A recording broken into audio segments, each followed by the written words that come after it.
সন্ত্রাসবাদ কখনোই সমর্থনযোগ্য নয়, কিন্তু যুদ্ধ চায় না, শান্তি চায়, এমন কথা বললে কেন দেশদ্রোহী বলে দেওয়া হবে? এক কথায় উত্তর হলো, এতকাল আমরা যে সময় যেভাবে কাটিয়েছি, যেভাবে শিক্ষা লাভ করেছি, যাদের পেয়েছি সাক্ষাতে ব্যক্তি জীবনে এবং যাদের সম্পর্কে পড়াশোনা করে জেনেছি আমাদের দেশের বড় বড় মানুষদের কথা, সেগুলো সব এখন পাল্টে গেছে। আমার যেটা মনে হচ্ছে আমি সেভাবেই তোমার কথার উত্তর দেওয়ার চেষ্টা করছি। খুব বেশি পরিমাণ এখন আমাদের জীবনে প্রযুক্তি ঢুকে গেছে। যুক্তি নয়, যুক্তিবোধ আমাদের বোধহয় বেশ খানিকটা খর্ব হয়ে গেছে। সেখানে আমরা নির্ভর করছি প্রযুক্তির উপরে। প্রযুক্তির দোষ নেই, প্রযুক্তি আমাদের অনেক উপকারে আসছে, অনেক প্রয়োজন আমাদের মিটিয়ে দিচ্ছে। কিন্তু আমরা যদি পুরোপুরি প্রযুক্তি নির্ভর হয়ে পড়ি, যুক্তিকে ছেড়ে দিই, চিন্তা ভাবনার জগৎ থেকে নিজেদেরকে সরিয়ে এনে কেবলমাত্র যান্ত্রিক জীবনে প্রবেশ করি, তাহলে সে জীবনের কিছু জ্বালা যন্ত্রণা দেখা দেবেই দেবে। সেই জ্বালা যন্ত্রণাটা এইরকম, আমরা একটা ট্রানজিশনাল, ইংরেজিতে বলে, বাংলায় হলো সন্ধিক্ষণে এসে পৌঁছেছি। যে সন্ধিক্ষণে মানুষ হওয়ার চেষ্টা না করে মানুষ প্রযুক্তি বা যন্ত্র নির্ভর হয়ে যুক্তিবোধ, চিন্তা শক্তি এগুলোকে দূরে সরিয়ে দিচ্ছে। এবং যন্ত্র যেটা করে না, যন্ত্র আওয়াজ করে, যন্ত্র নানাভাবে সে যে আমাদের সহযোগিতা করবে না তা জানিয়ে দেয়। আর মানুষের যেখানে চিন্তা শক্তিটা আছে থেকেও ব্যাহত হয়ে যায়, সেই সময় মানুষ কি করে?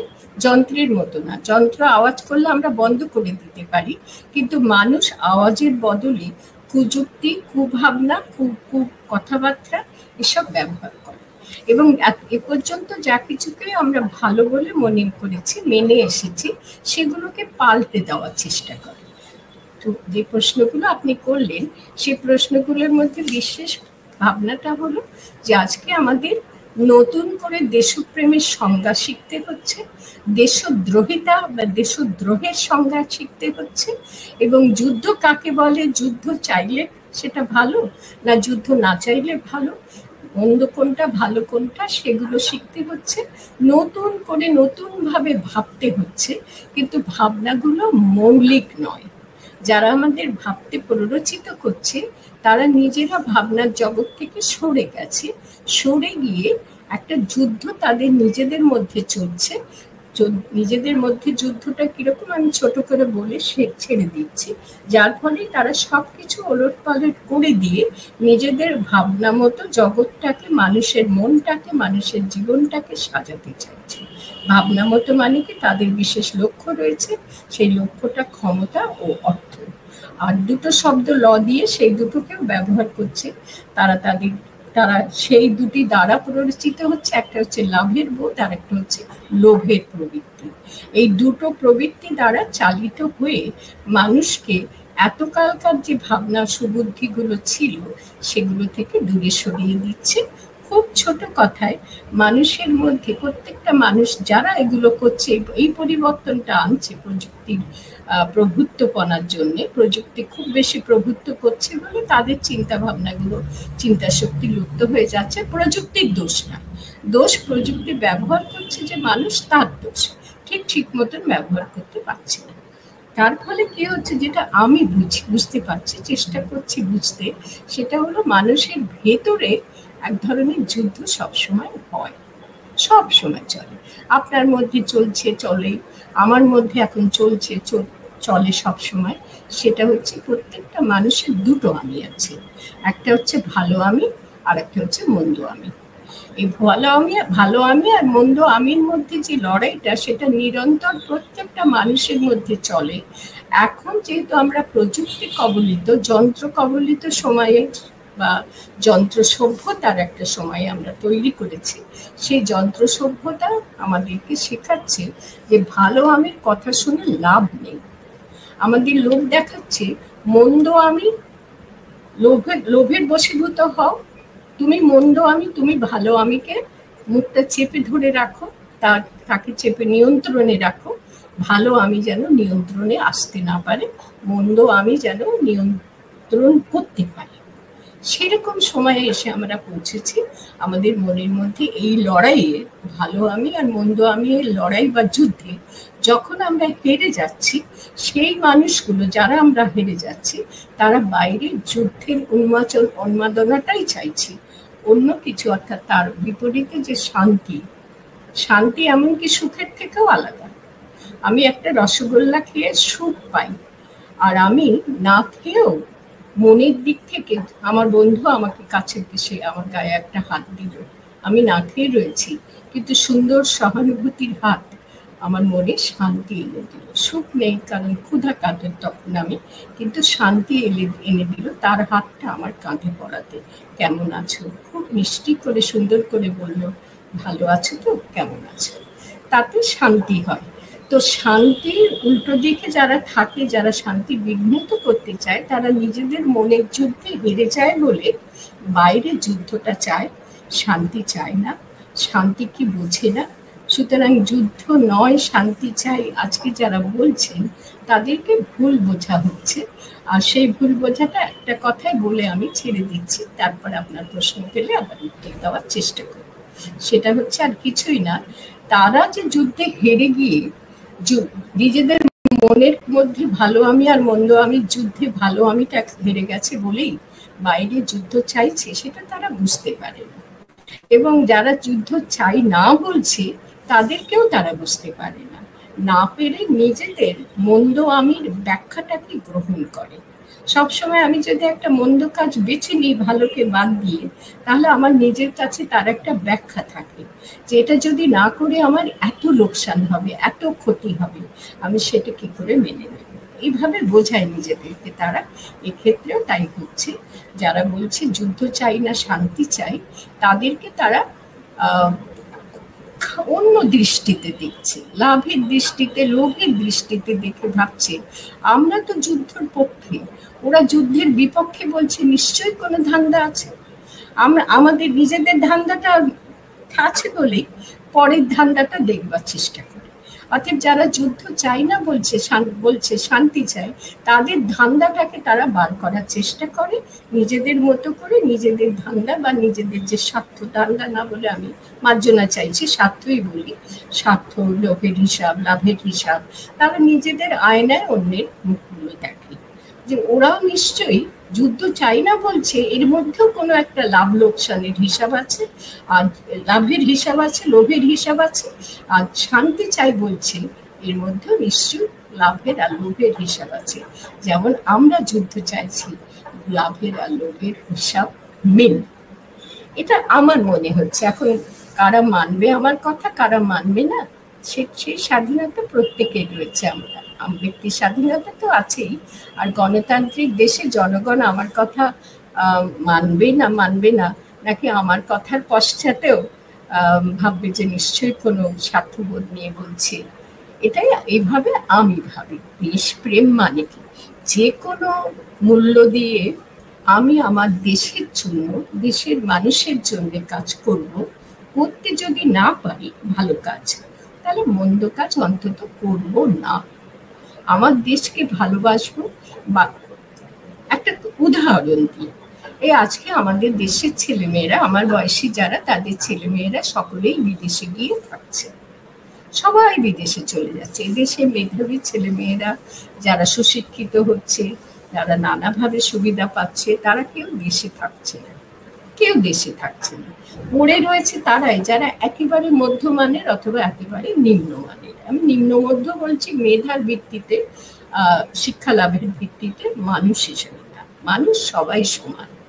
কিন্তু তারা যখন দেশ ছেড়ে চলে যাচ্ছে, তখন কিন্তু আমি প্রশ্ন তুলব, আমার সেক্ষেত্রে মনে হবে এদের দেশের প্রতি একটুও প্রেম নেই। এই দেশ থেকেই তো সব কিছু নিয়েছে, পাশ পর্যন্ত করেছে, শিক্ষা সম্পূর্ণ করেছে দেশ থেকেই, অথচ দেশ ছেড়ে বিদেশে গিয়ে সুখে থাকছে। আমরা তাদের বলবো, তাদের সম্পর্কে প্রশ্ন তুলব, দেশপ্রেমিক এরা হতে পারে, গালাগালি দেব না, অকথা কুকথা বলবো না, কিন্তু দুঃখ হবে যে আমার দেশের ছেলেমেয়েরা সবকিছু এখান থেকে পেয়ে বিদেশে আরো বেশি সুখ ভোগ করার জন্য যাচ্ছে। তাদের দেশপ্রেম সম্পর্কে আমরা সংশয় প্রকাশ করব, তাই বলে গালাগালি দেব। আর দেশদ্রোহিতার কথা বলছিলেন, হ্যাঁ, কালকে থেকে শুনতে পাচ্ছি, কালকে আমিও আসছি, অনেকে আমাকে কটাক্ষ করে এখনো পর্যন্ত অনেক কিছু, কি একটা ফেসবুক হয়, আমি ফেসবুকে আমি থাকি না, ফেসবুক চর্চা করার মতন সময় আমার নেই। আর যারা করেন তাদের মধ্যে আমার মনে হয় এই অকথা কুকথাগুলো বড্ড বেশি ছড়াছড়ি হয় ফেসবুকের মাধ্যমে। যারা করেন তাদের মন্দ বলছি না, কিন্তু ফেসবুকটা অনেকেরই মনে যে সমস্ত কুকথা জমা হয় সেগুলো প্রকাশের মাধ্যম হয়ে যায়। ফেসবুক তো যন্ত্রের ব্যাপার, এই যন্ত্র তাদের মাধ্যম হয়ে যাচ্ছে, যন্ত্রের দোষ নেই, আর তাদেরও দোষ নেই, তারাও কোনো না কোনো প্ররোচনা পাচ্ছে।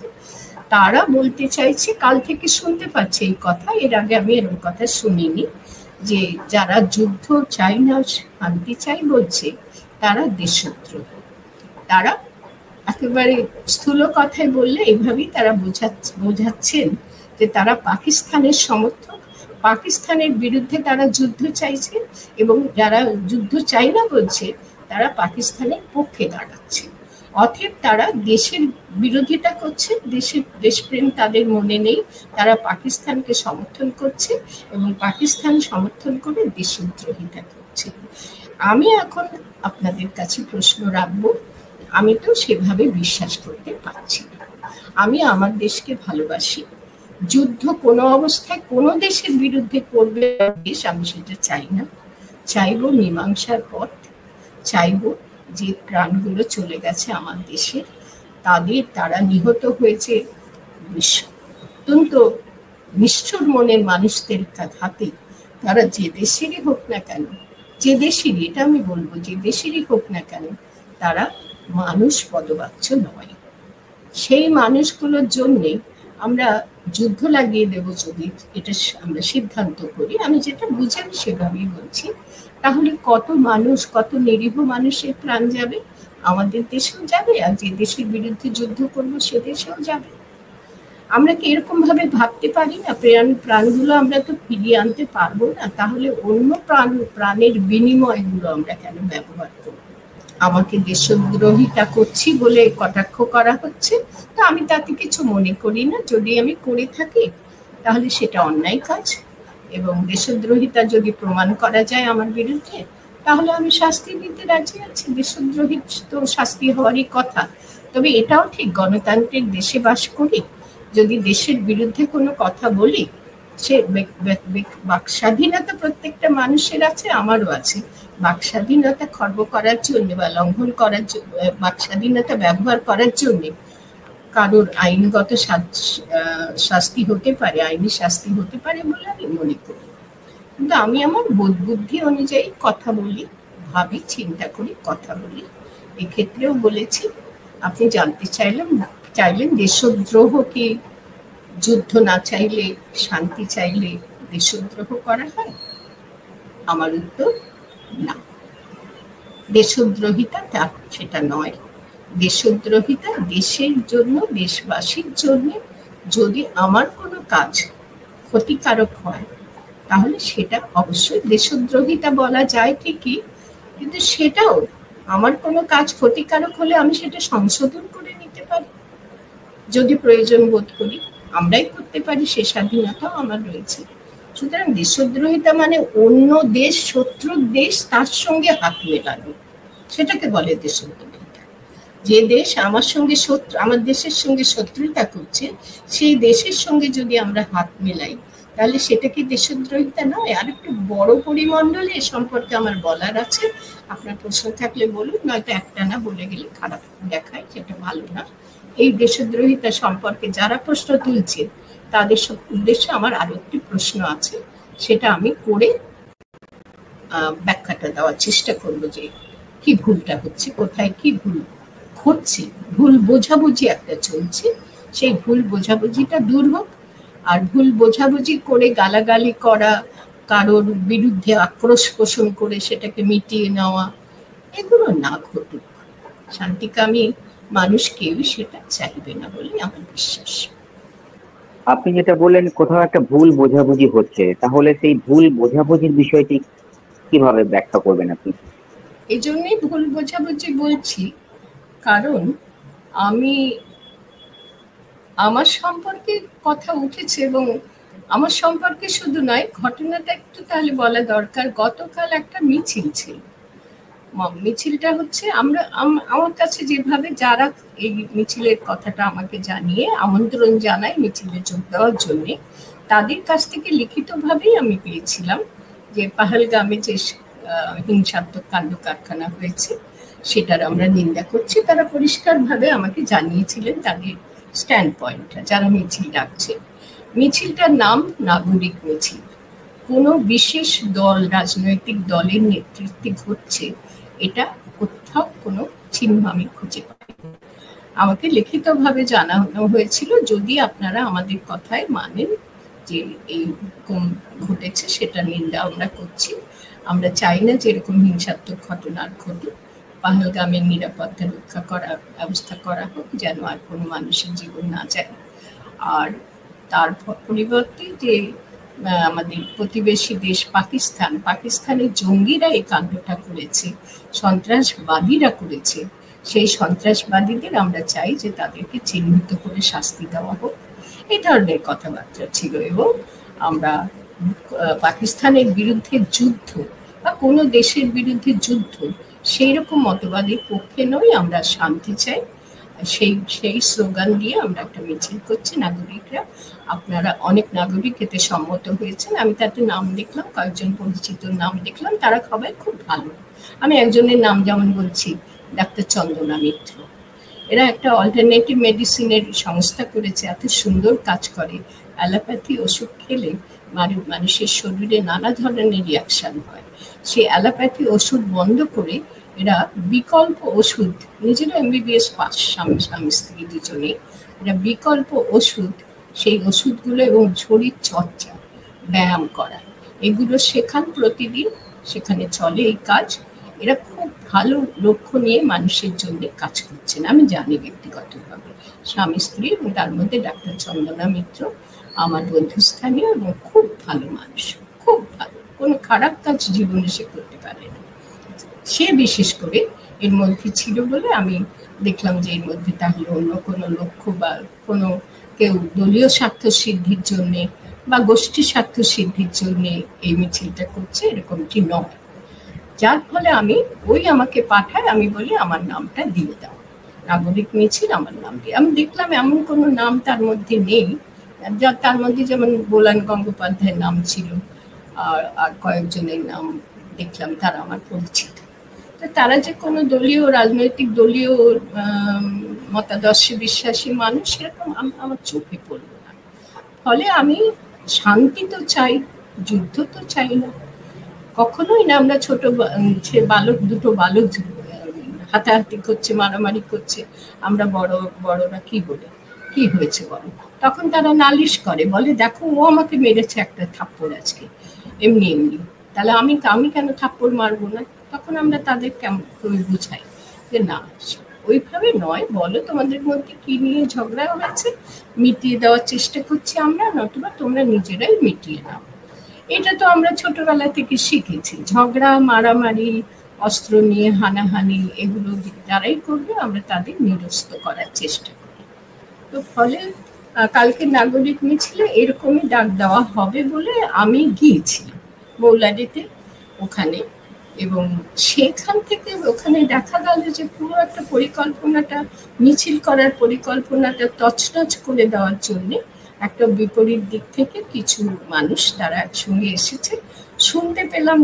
পরে শুনতে পেয়েছি, তখন কিছু বুঝতে পারিনি, আমিও ছিলাম মিছিলে, আমি বুঝতে পারিনি যে কোন দলের লোক কারা এর সঙ্গে আছে, সেরকম তো মোটামুটি চিনি, সেরকম চিহ্নিত করতে পারিনি। কিন্তু পরে যাই হোক, ঘটনাটা পরে আমি কিন্তু আসছি সেই কথায়, পারিনি যে সত্যি সত্যি এটা কোনো দলীয় সংগঠন।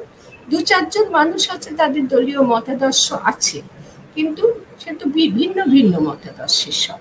আমি সেটা লক্ষ্য করেছি খুব ভালো করে, যে একটা মতাদর্শের মানুষ হলে আমি চলে আসতাম ওখান থেকে, যে তাদের তাহলে নিশ্চয়ই কোনো নিজস্ব ধ্যান ধারণা বা লক্ষ্য থাকতে পারে, আমি চলে আসতাম নিশ্চিতভাবে। তো দেখলাম না, চন্দনাকে দেখতে পেলাম না, কিন্তু আর যাদের দেখতে পেলাম তাদের চিনি আমি, তাদেরকে আমার, যেমন দৈনিক স্টেটসম্যানের রথিন পাল চৌধুরী ছিলেন, দেখেছি। আরো বেশ কিছু জনকে দেখেছি। আর এটাও ঠিক যা কিছু মানুষ তাদের যেন দলীয় সংগঠনটার নাম ঠিক আমি জানি না, কিন্তু ভাঙ্গড় আন্দোলনের সময় সেই সংগঠনটা তৈরি হয়েছে। তো তাদের সম্পর্কেও আমার মনে হয়নি যে তারা কোনো সংকীর্ণ স্বার্থ সিদ্ধির জন্য এই ডাক দিয়েছে। নাগরিক মিছিল স্লোগানটা যুদ্ধ নয় শান্তি চাই। তো আমার তো মনে হয়নি যে এটা বিরুদ্ধে কেউ কিছু বলতে পারে বলে। এগোচ্ছে একটুখানি, বেশ খানিকটা এগিয়ে যাওয়া হলো। যাওয়ার পরে দেখা গেল যে পুলিশ একটা ব্যারিকেড দেওয়ার চেষ্টা করছে, কারণ অন্য দিক থেকে পরে শোনা গেল মোবিল ছোড়া হয়েছে বোধহয় গাড়ির মোবিল। মোট কথা কালো লিকুইড কালো তরল পদার্থ পিচকিরি দিয়ে ছাড়া হচ্ছে। আমি একটু দূরে ছিলাম, 2-3 সারির পরে প্রথম দিক থেকে আমার গায়ে অল্প একটু লেগেছে জামাতে, অন্যদের গায়ে সব কালি লেগে গেছে। এটা হওয়ার পরপরই পুলিশ ব্যারিকেড দিয়ে দিল, অর্ধেকটা ব্যারিকেড, তারপর ধীরে ধীরে পুরোটা ব্যারিকেড। তা আমি ভাবলাম মিছিলটা বোধহয় আটকাচ্ছে। মিছিলটা সবসময় বোঝা যায় না কোন দিক থেকে কি হচ্ছে। মিছিলটা বোধহয় পুলিশ আটকে দিল। তারপরে বোঝা গেল যে না, বিপরীত দিক থেকে কোনো আক্রমণাত্মক কিছু ঘটছিল, যার ফলে পুলিশ মিছিলটা ব্যারিকেড করে দিতে বাধ্য হলো, এরকম একটা ভাব। পুরো ব্যাপারটা বুঝতে আমিও পাচ্ছি না। তারপরে দেখলাম হই হট্টগোল লেগে গেল। যারা আমরা হাঁটছিলাম তাদের মধ্যে ধাক্কাধাক্কি, গুতোগুতি, এই ধরনের ব্যাপারটা চলতে লাগলো। আমাকে এপিডিআর এর রাংতা মুন্সিকে আমি চিনি, সে আমার পাশে ছিল। আমার বয়স বেশি মনে ভেবে সে আমাকে খুব জোরে আঁকড়ে ধরলো যাতে আমি পড়ে না যাই। তো পড়ে যাওয়ার মতন ঠেলাঠেলি হুড়োহুড়ি এটা চলছিল। অর্থাৎ হঠাৎ মিছিল আটকে দেওয়াতে মানুষগুলো সব হুমড়ি খেয়ে পড়েছে, এবং তাদের মধ্যে হয়তো কোনো খবর টবর ছিল বা কিছু, প্রত্যেকে একটা ঠেলাঠেলি গুতোগুতি হতে লাগবে। আমি প্রচুর চাপ খেয়েছি কালকে। তারপরে জানি না কিরকম অদ্ভুত ভাবে, রহস্যময় ভাবে আমি যে কি করে ওই রাস্তার মাঝখান থেকে রাস্তার পাশে এসে দাঁড়াতে পারলাম আমি নিজেও জানি না। তবে আমার শরীরে শক্তি আছে, আমি ঠিক বৃদ্ধ দেখতে হলেও অতটা বৃদ্ধ নই। শারীরিক শক্তিটা দিয়ে রোধ করতে পেরেছি। এবং কেউ হয়তো, আমার মনে হচ্ছে এখন, তখন আমি একটা ঘোরের মধ্যে পুরো ব্যাপারটা বুঝতে পারছিলাম না যে কি হচ্ছে। এরকম হিংসাত্মক ব্যাপার হওয়ার তো কথা নয়। কত মিছিলে হেঁটেছি, কয়েকশো হাজার মিছিলে হেঁটেছি এই জীবনে, কোনো দেখিনি। এখন এরকম হবে কেন একটা নাগরিক মিছিলে, শান্তি চাওয়ার মিছিলে? বুঝতে পারছি না। কিন্তু আমি দেখলাম যে পাশ থেকে কারা কিছু কোনোভাবে আমাকে বোধহয় একটু রক্ষা করেছে, এবং আমি ফুটপাতে এসে দাঁড়িয়েছি। ঠেলাঠেলিতে ফুটপাতে এসে আমি দাঁড়িয়েছি, এটুকু আমি বুঝতে পারলাম। আমি দাঁড়িয়েও থাকলাম, অনেকক্ষণ দাঁড়িয়ে থাকলাম। তার মধ্যে ব্যারিকেড দিয়ে মিছিল বন্ধ হলো, পিচকিরি দেওয়া বন্ধ হলো, আর যে একটা উন্মাদনা সৃষ্টি হয়েছিল বিপরীত দিক থেকে আসছিল সেটাও বন্ধ করলো। পুলিশের এই ভূমিকা প্রশংসনীয়। তবে পুলিশ শুনতে পাচ্ছি যে সবটাই জানতো, যারা এটা করেছে তাদের পরিকল্পনা। পুলিশ দুরকম ভূমিকা নিয়েছে, হয়তো কারো নির্দেশে, সম্ভবত রাজ্য শাসক দলের নির্দেশে, দলের নেত্রীর নির্দেশে হতে পারে, সম্ভব, না জেনে কথা বলা ঠিক না। তবে পুলিশ মন্ত্রী তো তিনি। মনে হলো পুলিশ দুটো দিকে মিছিলটাও বন্ধ করলো, আর উল্টো দিক থেকে যারা আক্রমণ করতে আসছিল তাদেরকেও রোধ করলো। তা না হলে একটা ভয়াবহ কাণ্ড কালকে ঘটে যেতে পারত। মানুষের মধ্যে মাথা ফাটাফাটি, হাত ভাত ভেঙে যাওয়া, এসব হতো কালকে। মনে হচ্ছে সেরকম একটা প্রস্তুতি চলছিল। তো যারা যুদ্ধ চাই বলছে আর মিছিলটা ছিল যুদ্ধ না চাওয়ার পক্ষে, তারা কিন্তু যুদ্ধটা ওখানেই লাগিয়ে দিয়েছিল। এটা আমার কাছে বিস্ময়কর। যুদ্ধ চাই কার সঙ্গে? না, পাকিস্তানের সঙ্গে। যারা যুদ্ধ চাই না বলছে তারা পাকিস্তানের সমর্থক, এরকম একটা মেরুকরণ করা হয়েছে। পাকিস্তানের সমর্থক, আর পাকিস্তান এখানে হানাটা দিয়েছে, আমাদের দেশবাসীকে প্রাণ কেড়ে নিয়েছে পাকিস্তানের মানুষরা। এই সরলীকরণ এবং মেরুকরণ করে যুদ্ধ চাই না যারা বলছে তাদেরকে পাকিস্তানপন্থী, অর্থাৎ দেশদ্রোহী। সত্যি তো, পাকিস্তানপন্থী, পাকিস্তান তো আমাদের শত্রু দেশ। তা পন্থী যদি আমরা হই তাহলে তো দেশদ্রোহী তো আমাদের জন্য প্রযোজ্য। কিন্তু যুদ্ধ না চাইলে পাকিস্তান পন্থী হয়ে যাওয়া, এটা তো বুঝতে পারা যাচ্ছে না। যুদ্ধ না চায় যারা, তারা তো শান্তিটা চায়। আর যুদ্ধ চায় যারা, তারা নিজের দেশবাসীদের মধ্যেই একটা মিছিলেই যুদ্ধ লাগিয়ে দিচ্ছে। এখান থেকে মিছিল যাচ্ছে শান্তিপূর্ণভাবে, আর ওপাশ থেকে এসে আক্রমণ করা হচ্ছে, এটা হলো নিজেদের দেশবাসীদের মধ্যেই যুদ্ধ লাগিয়ে দেওয়া।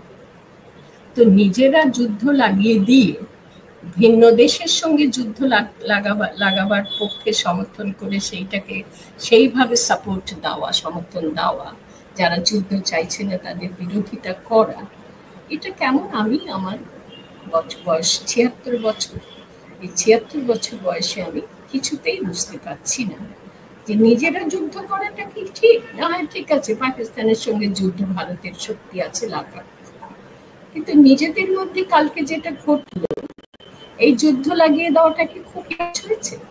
এই যুদ্ধটা কোন কারণে? আমরা কিছুতে এরকমই শুনতে, পরে মিডিয়া শুনতে পাচ্ছি, এক ভদ্রলোক বলছেন তিনি বিরোধী জাতীয়তাবাদী পক্ষ নাকি শুনতে পাচ্ছি, তিনি বলছেন তারাই আসছিলেন, এই মিছিল করছিল যারা, আমরা তাদের বিরুদ্ধে। আমি কিন্তু মিছিল ডাকিনি, আমার নামে এরকম হচ্ছে যে আমি মিছিল দেখেছি, আমি প্ররোচনা দিচ্ছি, আর একটি দলকে নির্দিষ্ট করা হয়েছে, এই মিছিল কারা চালনা করেছে না অতি বামরা।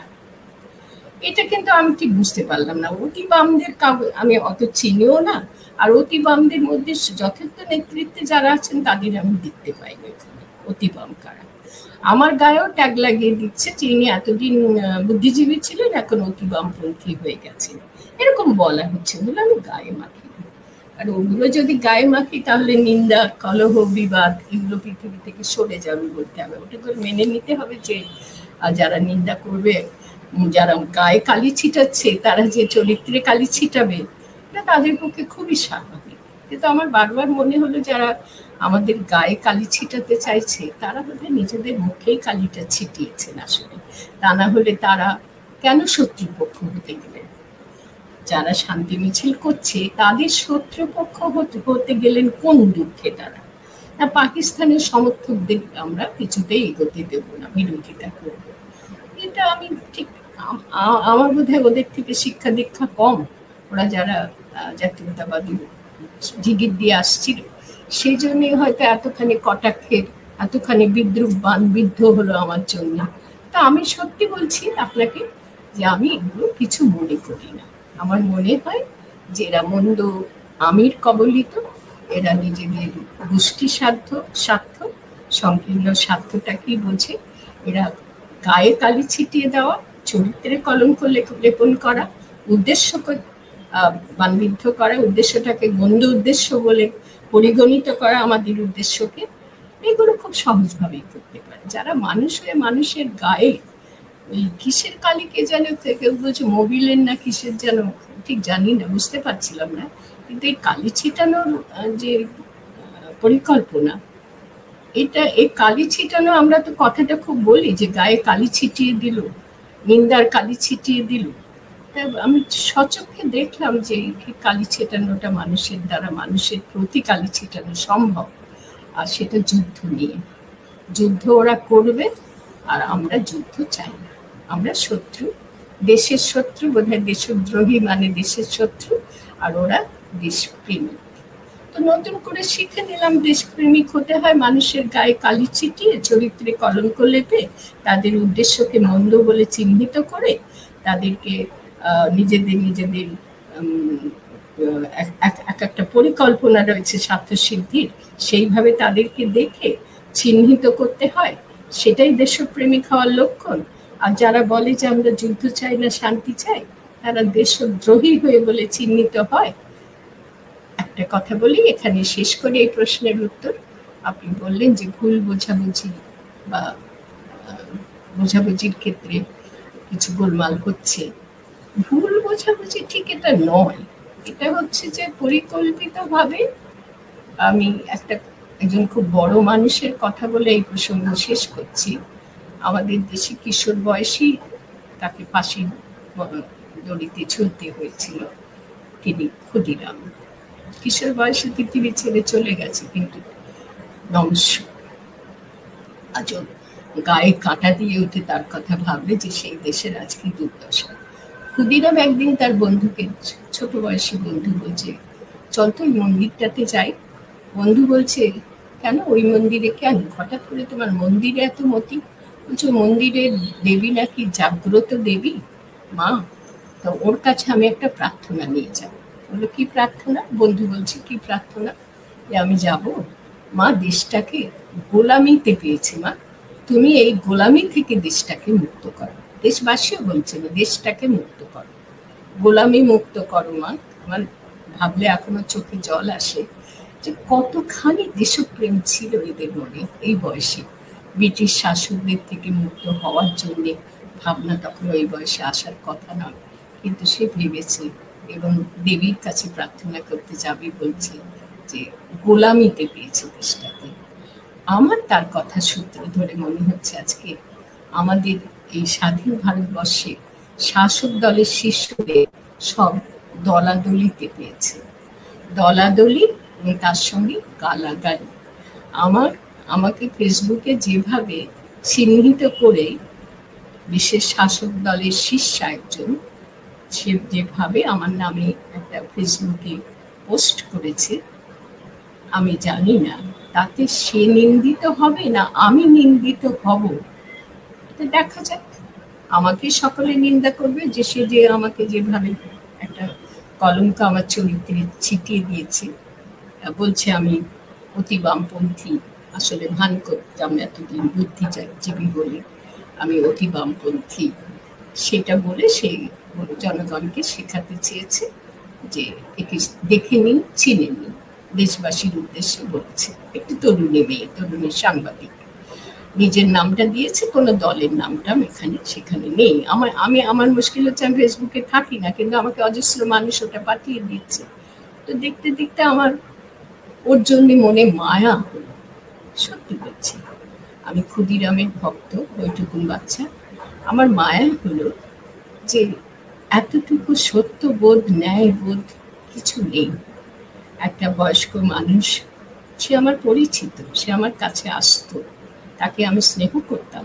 সে আজকে বিরোধী হয়ে গিয়ে এমন একটা ফেসবুকে পোস্ট করেছে, যারা আমাকে ভালোবাসে তারা খুব আহত হয়ে আমাকে সেটা পাঠাচ্ছে। আমি বলবো তার উদ্দেশ্যে, ক্ষুদিরামের দেশের মেয়ে সে, আমি বলবো ওর কুবুদ্ধির প্ররোচনা থেকে সে যেন মুক্ত হয়, ও শুভ বুদ্ধি জাগ্রত হোক। আমাকে কলঙ্কিত করার প্রচেষ্টা দিয়ে তার কি লাভ হবে আমি জানি না। কলঙ্ক বা কালি বা যেভাবে সে দেশবাসীকে আমাকে চেনাতে চাইছে, বলছে একে চিনে রাখো, এ হচ্ছে দেশের শত্রু, এরা হচ্ছে দেশের শত্রু। তা আমি দেশের শত্রু বলে চিহ্নিত যদি এই মেয়েটির দ্বারা হই, তো তার পরীক্ষা দিতে হবে সত্যি আমি দেশের শত্রু কিনা। তবে আমি দেশের শত্রু হিসেবে এই তরুণীটির উদ্দেশ্যে বলবো, তরুণীটিকে আমি আশীর্বাদ করি তার সুবুদ্ধি যেন ফিরে আসে। সে কুবুদ্ধির প্ররোচনা এগুলো করছে, কুবুদ্ধি তার নিজের কাছে পরাজিত হোক, তার সুবুদ্ধি জয় ঘটুক। তার মধ্যে কুবুদ্ধি আর সুবুদ্ধির যুদ্ধ চলছে, তাই আমাদের যুদ্ধ না চাওয়া, আমার যুদ্ধ না চাওয়া সে বুঝতে পারছে না, সে যেন সেই প্ররোচনা থেকে মুক্ত হয়। যেহেতু এই বিষয়টা জানতে চাইলেন আপনি, আমাকে অনেকটা খুলে বলতে হলো। আমি বলতে চাইনি, কিন্তু ভেতরের কষ্ট থেকে কথাগুলো বেরিয়ে এলো আমার মন থেকে।